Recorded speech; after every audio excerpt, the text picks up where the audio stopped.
What's up, everybody? Welcome to Randy Sage Films. In just a minute, we're going to talk about the one thing you can do to improve your filmmaking 100%. This is valuable information. This is the first video in a series of videos available on my channel where we're going to talk about the things that you can do to become a successful filmmaker. But before we get started, would appreciate it if you would subscribe to the channel, hit that notification bell to get notified about future videos, leave a like and a comment or a question down below. Now, before we talk about the one thing that you can do to improve your filmmaking, we need to talk about the one aspect that is often overlooked. Having fun. Good times. Good times. Don't try to make this a career right away. It takes time. I only recently started getting some traction on YouTube. After 8 short films, a ton of travel vlogs, and years of learning the craft. I've waited so long.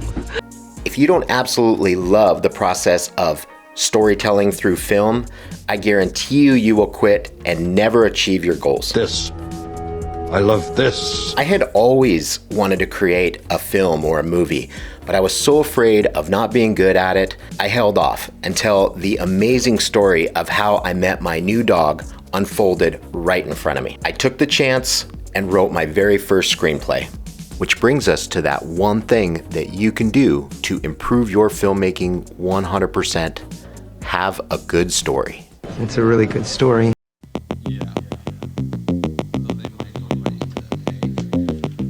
Before you shoot anything, you have to have a story that's meaningful, not only to you, but also to the viewers that will be watching it. In my first film, It Was Them, I was living in Hawaii at the time, and I just lost my best friend of 10 years to heart failure. He was a small dog, a Pomeranian. But obviously I was pretty broken up about it. Later that day, I was at the beach, just thinking about him, and along comes this dog from the local Humane Society with an Adopt Me vest on it. Now this dog, out of all the people on the beach, started pulling on the leash right towards me.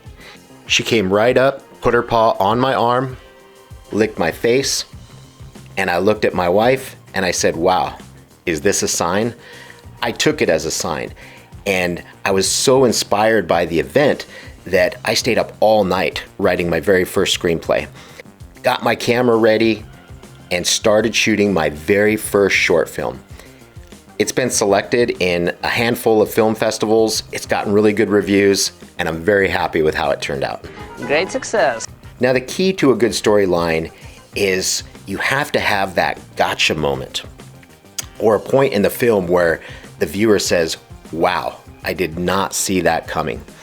I strive for this in all of my short films because that's really what's going to attract the viewer and get them to watch your film over and over again or share it with their friends.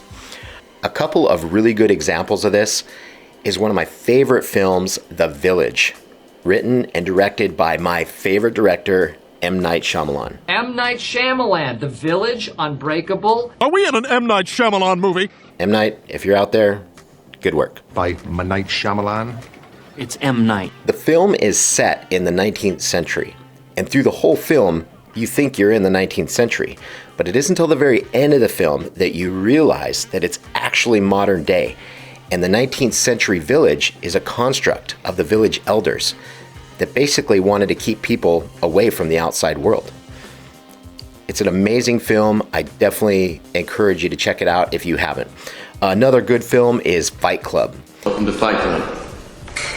In Fight Club, with Brad Pitt, Edward Norton, through the whole film you think that the film is about 2 guys that are starting a fight club.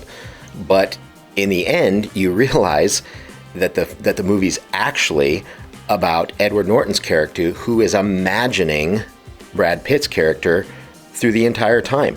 And it isn't until the end that you realize this, and those gotcha moments are super powerful in film, and I try to do that in virtually every film that I make.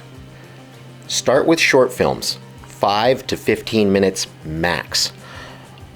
Long films can lead to viewers tuning out. Well, John, it's been fun, but I gotta go. Try to limit your film to just a few locations and maximize the space in those locations. In my first horror film, Staircase, aside from the drone shots in the very beginning of the town, I pretty much filmed the entire film in my house. And it made it very convenient. It also made it very effective because I was able to focus on the film at hand and not have to coordinate all these different locations. Dialogue. Make your dialogue minimal and the expressions or the emotions high. You can tell a lot through storytelling, through film, by not actually saying the words, but actually displaying that emotion. Watch this next video and learn about the biggest myth in filmmaking.